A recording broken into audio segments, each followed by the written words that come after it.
बिस्मिल्लाहिर्रहमानिर्रहीम। अस्सलाम वालेकुम नाज़रीन, मैं राना अफजल अमेरिका से अपने शो में आपको खुशामदीद कहता हूँ।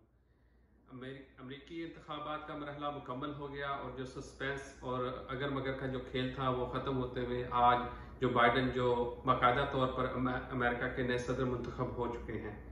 इस सिलसिले में बहुत सारी जो गुज़श्ता 3 दिनों में हमने जो खबरें दी जहांगीर शाह ने आपके साथ शेयर की वो हर बाहर दुरुस्त साबित हुई। इन्होंने जो इलेक्शन के हवाले से पेशन गोइयाँ की वो दुरुस्त साबित हुई, जिसकी वजह से ये बहुत खुश हैं कि उन्होंने हमने अपने वीलॉग के जरिए अपने नाजरीन को जो मालूमात फराहम की वो बिल्कुल दुरुस्त साबित हुई। अब अमेरिकी सदर का इंतखाब होने के बाद नई रवायात ने जन्म लिया है, जहां पर वहां जो पुरानी रवायात हैं उनको मौजूदा सदर ट्रंप ने ख़त्म किया है। इस सिलसिले में उन्होंने जो नौमुंतखब अमेरिकी सदर हैं उन्हें मुबारकबाद देने की बजाय सुप्रीम कोर्ट जाने का ऐलान किया और उन्होंने इस बात का इरादा किया है कि उनके इलेक्शन चोरी हुए हैं। इस सिलसिले में हम राय लेंगे जहांगीर शाह की कि वो इस बारे में क्या कहते हैं। जी जहांगीर शाह। अब सूरत हाल ये है, आज के कई दिन के इंतजार के बाद ये फैसला हो गया कि उन्होंने 270 जो रिक्वायर्ड होते हैं पेंसिल्वेनिया की स्टेट में जीत के उन्होंने ले लिए हैं, जो कि मैंने 2 दिन पहले कहा था कि ये टोटल अगर 2 बैटल ग्राउंड स्टेट ले लें तो ये जीत जाएंगे। और आखिरी स्टेट मैंने बोला था पेंसिल्वेनिया जो चल रही थी, मैंने बोला अगर ये इन्होंने ले ली तो इट्स ओवर, गेम सब खत्म हो जाएगा। तो वो गेम तो खत्म हो गया है। फिलहाल इस वक्त जो है दोनों तरफ से कोई ऐसी जैसे प्रेस कॉन्फ्रेंस वगैरह नहीं हुई है, सिर्फ ये हुआ कि सेलिब्रेशन हो रही हैं। और डोनाल्ड ट्रंप ने यह किया है कि जैसे वो हमेशा से नॉन ट्रेडिशनल जो है वो पॉलिटिशियन रहे, उन्होंने जो सबसे बड़ी जो रिवायत होती है 250 साल पुरानी कि जैसे ही प्रेसिडेंट एक इलेक्ट होता है तो जो ऑलरेडी प्रेसिडेंट होता है वो कंसीड करता है और मुबारकबाद देता है।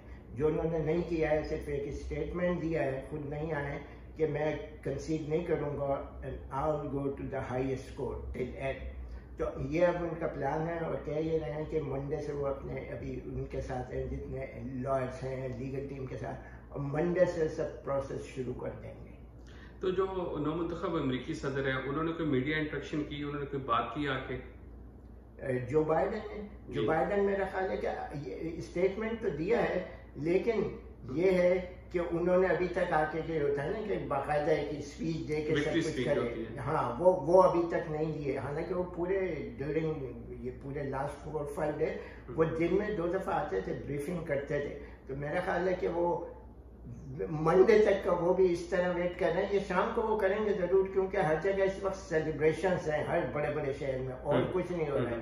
तो मंडे तक ये होगा कि जब ये तमाम ये अपना प्रोसेस शुरू करेंगे डोनाल्ड ट्रंप अपना लीगल, तो शायद मेरा ख्याल है कि जो बाइडन फिर आएंगे कि नेक्स्ट प्रोसेस क्या है। जहांगीर शाह, ये लगता है ऐसे है कि जो बाइडन बड़े खुशकिस्मत हैं कि वो आप जैसे कहते हैं कि उनका कैरियर ऑलमोस्ट इख्तिताम के करीब था। फिर जो साबिक सदर हैं ओबामा, उन्होंने अपने साथ इन्हें नायब सदारत के लिए लिया, जिसकी वजह से इनका जो पॉलिटिकल प्रोफाइल है उसमें इजाफा हुआ और वो बड़ा मददगार साबित हुआ इनके सदारती उम्मीदवार बनने में। तो अब वो उन्होंने इतने ज्यादा वोट लिए हैं कि उन्होंने अपनी हिस्ट्री का रिकॉर्ड जो है उसे ब्रेक किया है, अमेरिकन हिस्ट्री का। और वो ओबामा के पास रिकॉर्ड था उसको भी उन्होंने ब्रेक कर दिया, सबसे ज्यादा वोट लिए। इस हवाले से आप क्या कहेंगे? वो तो सही है कि कई रिकॉर्ड इस मरतबा बने हैं कि सबसे पहले कि हाईएस्ट वोट कास्ट हुए हैं और उन्होंने सबसे ज्यादा आज तक किसी हिस्ट्री में इतने वोट नहीं दिए हैं जितने जो बाइडन ने दिए। और उसके अलावा कमाला हैरिस, जो कि पहले तो सबसे पहले के first women vice president, secondly वो ये है कि first black and also Asian American, black American जो हुई है वुमेन, ये इलेक्ट हुई है। तो ये दूसरा बड़ा रिकॉर्ड है। तो इस तरह की कई चीजें हुई जो रिकॉर्ड बना है, तो वो चल रहा है उसी पर। और जो बड़ा जो बाइडन के लिए खास तौर पे जो मैं समझता हूँ, हमेशा से कहता हूँ कि वो इस मरतबा जो प्रेसिडेंट इलेक्ट हुए हैं वो लकी भी हैं इस लिहाज से। और उसके फ्यू रीजन तो यही है कि एक ये जो कोरोना वायरस पे जो पॉलिसीज थी डोनाल्ड ट्रंप की बहुत ही इनका बड़ा क्रिटिसिज्म था, तो उस वजह से वो इनको फायदा वो वोट लिए। दूसरी चीज है ब्लैक लाइफ मैटर की जितनी रैलीज हो रही थी उससे इनको फायदा हुआ। क्योंकि ये कहते थे कि जस्टिस सिस्टम में लॉज में चेंजेस आने चाहिए, अब्यूज ऑफ पावर है पुलिस का, तो उससे फायदा हुआ है। और तो ये सब चीजें लेकर उनको फायदा हुआ। लेकिन मैं ये कहता हूँ कि डोनाल्ड ट्रंप को सबसे ज्यादा ओबामा का शुक्रगुजार होना चाहिए, क्योंकि डोनाल्ड ट्रंप का पॉलिटिकल करियर जो बाइडन का जो पॉलिटिकल करियर था वो खत्म हो गया था। ये 4 दफा पहले लड़ चुके हैं प्रेसिडेंट के लिए इलेक्शन में, और प्राइमरीज में ही हार गए, इनको नॉमिनेशन नहीं मिला। किस्मत इनकी ये है कि ओबामा ने इनको पिक कर लिया वाइस प्रेसिडेंट के लिए, तो वाइस प्रेसिडेंट के लिए पिक कर लिया तो वो एक सेकेंड लाइफ मिल गई, क्योंकि वाइस प्रेसिडेंट की जॉब ऐसी होती है जैसे hands on training for the president, तो वो उन्होंने किया, दूसरी लाइफ मिली। और फिर डोनाल्ड ट्रंप के ये है कि बैड लक थी कि जो 2-3 इवेंट्स हुए उससे उनकी सिचुएशन खराब हुई, तो जो बाइडन आ गए। तो वो लकी भी हैं, लेकिन ये तो है कि वो बड़े वेल पॉलिश्ड और बड़े लाइकेबल वो हैं senator on both sides, Democrats में भी और रिपब्लिकन में भी। जहांगीर शाह, लगता है ऐसे है कि जो बाइडन जो है वो जहाँ पे किस्मत के धनी है वहां पे उनकी हिकमत अमल भी बड़ी कामयाब रही। अगर देखा जाए तो उन्होंने इंतखाबात के हवाले से बहुत वो मुनज़्ज़म अंदाज में अपनी हिकमत अमली अपनाई, और ख़ास तौर पे कहा जाता है कि जिसने इलेक्शन डे को मैनेज कर लिया उसने इलेक्शन जीत लिया। तो जो बाइडन की अगर हिकमत अमली देखी जाए तो उन्होंने इलेक्शन डे के हवाले से पहले ही अपने हामियों को कहा कि वो जो वोट हैं वो पोस्ट करें, मेल के थ्रू भेजें, ताकि जो कोरोना की वजह से जो सूरत हाल है उससे बचा जा सके। तो उनकी ये हिकमत अमली लगता है बहुत कामयाब रही है। हाँ, उनकी बहुत कामयाब रही, और ये था कि वो एक तरह से बड़े बैलेंस पॉलिटिशियन है। जैसे होते हैं ना बात बड़े हाइपर, जैसे कि डोनाल्ड ट्रंप तो बिल्कुल उनका अंदाजा लगा, लेकिन ये वेल बैलेंस, उन्होंने जो भी किया, इवन जहां नजर आ गई थी कि विक्ट्री हो गई है उनकी तकरीबन अनऑफिशियली, उस वक्त भी बड़े क्वाइट पेशेंस के साथ रहे, और उन्होंने अपने सपोर्टर्स को भी बोला कि बिल्कुल काम रहे, कूल रहे, और कोई ऐसा एक्शन ना ले कि जिससे कि उनको या पार्टी को या किसी भी तरह से कोई भी हर्ट हो। तो बिल्कुल वो इस तरह बड़े बैलेंस रहे। तो उन्होंने उनकी जो कैंपेन समझने के ओवरऑल कैंपेन और हर चीज टिल द एंड जो है बड़ी कामयाब रही, उनकी जो स्ट्रेटेजी थी। अब आप क्या समझते हैं कि डोनाल्ड जो बाइडन हैं वो जनवरी में अपनी जिम्मेदारी संभालेंगे, तो उनके लिए क्या चैलेंजेस होंगे, उनकी क्या तरजीहात होंगी? आप क्या समझते हैं कि वो ओबामा की जो पॉलिसीज हैं उनका तसलसल जारी रखेंगे या उसमें कुछ मजीद नया ऐड करेंगे?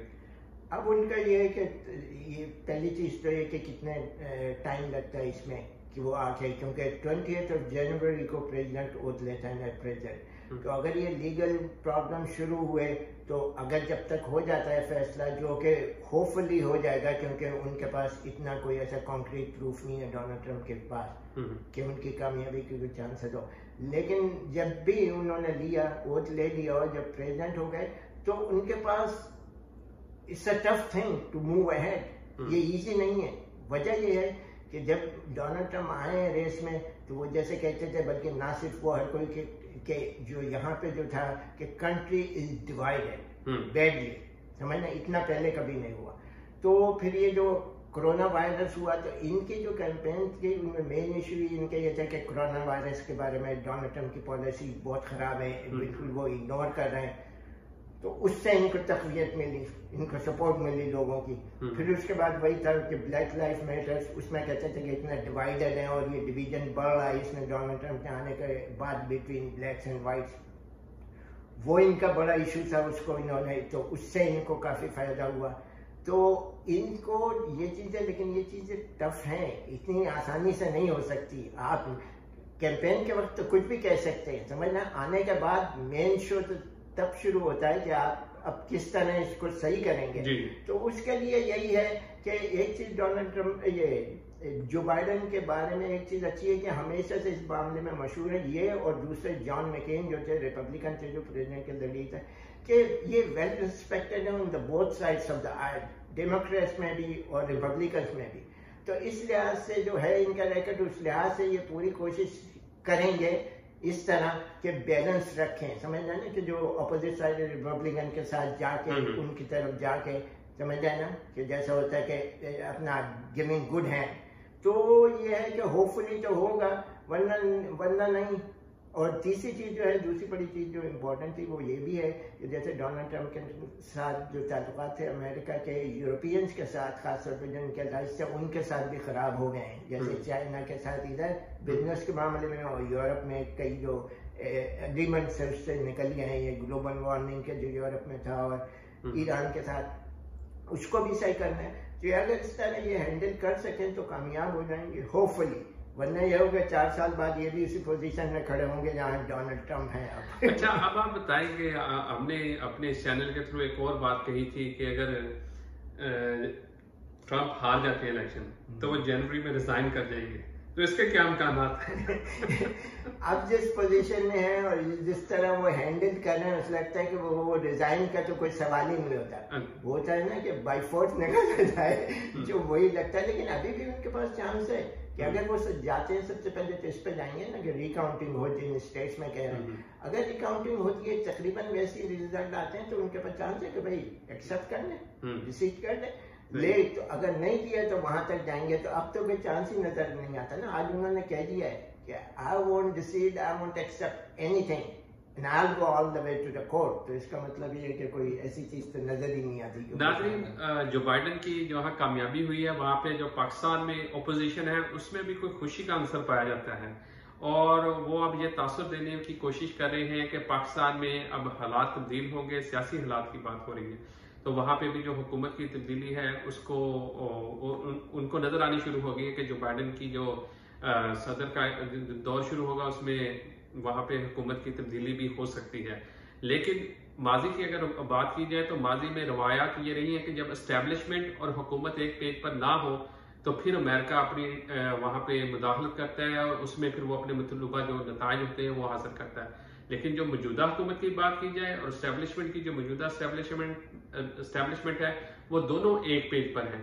तो इस हवाले से अब देखते हैं आगे क्या होता है। ताहम इसके दुनिया पर असरात लाजमी तौर पर आएंगे। दुनिया के जो मामलात हैं, सियासी मामलात हैं, उनमें तब्दीली आएगी। चाहे वो कोई भी खिता हो, इससे लगता है इस रात से महफूज नहीं रहेगा।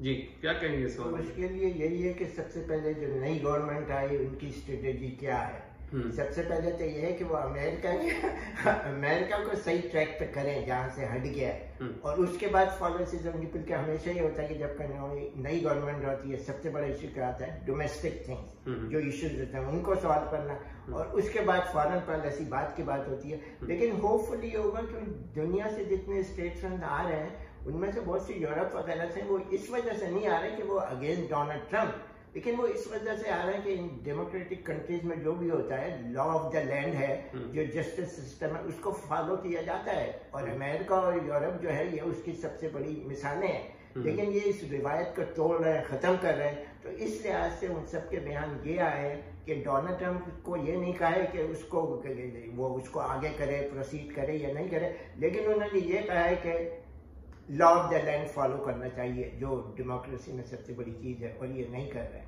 तो अब ये है कि नई गवर्नमेंट आए, उसके बाद ये कि पहले तो उनको जरा ये हालात को टैकल सही तरह करना होगा कि सीधे रास्ते पर आए, थोड़ा पॉजिटिव एटीट्यूड हो, दोनों पार्टियां मिलकर काम करें, ये सबसे बड़ी चीज होती है। तो उसके बाद ये है कि पता लगेगा कि दूसरों मुल्क फॉरेन पॉलिसी में क्या होता है। होपफुली पाकिस्तान से फॉरेन पॉलिसी बेहतर होगी, क्योंकि सबसे बड़ी चीज ये है कि डोनाल्ड ट्रंप के जमाने में उसकी फॉरेन पॉलिसी पर काफी क्रिटिसाइज हो रहा था। जैसे बाय नेचर ये है कि वो स्टबर्न आदमी है, इवन इंटरनेशनल पॉलिसीज को ऐसा समझते थे जैसे वो उनका प्राइवेट बिजनेस है, उसी तरह डील करते थे, जो नहीं होता। पहले आप बिजनेसमैन थे, प्राइवेट सिटीजन थे, आप प्रेसिडेंट है यूनाइटेड स्टेट्स के। तो वही होगा कि फॉरेन पॉलिसी में भी जो उम्मीद है कि चेंजेस आएंगी, बेहतर होंगी। नाज़रीन, डोनाल्ड ट्रंप इलेक्शन हार चुके हैं, लेकिन उनके पॉलिटिकल कैरियर का भी खात्मा नहीं हुआ और ये नहीं कहा जा सकता कि उनका पॉलिटिकल कैरियर खत्म हो गया, क्योंकि उन्होंने जो इन इंतखाबात में वोट लिए हैं जिससे उससे लगता है कि वो अगले इंतखाबात में एक मजबूत उम्मीदवार के तौर पर सामने आएंगे। इसी के साथ हमें इजाजत दीजिए। अल्लाह हाफिज।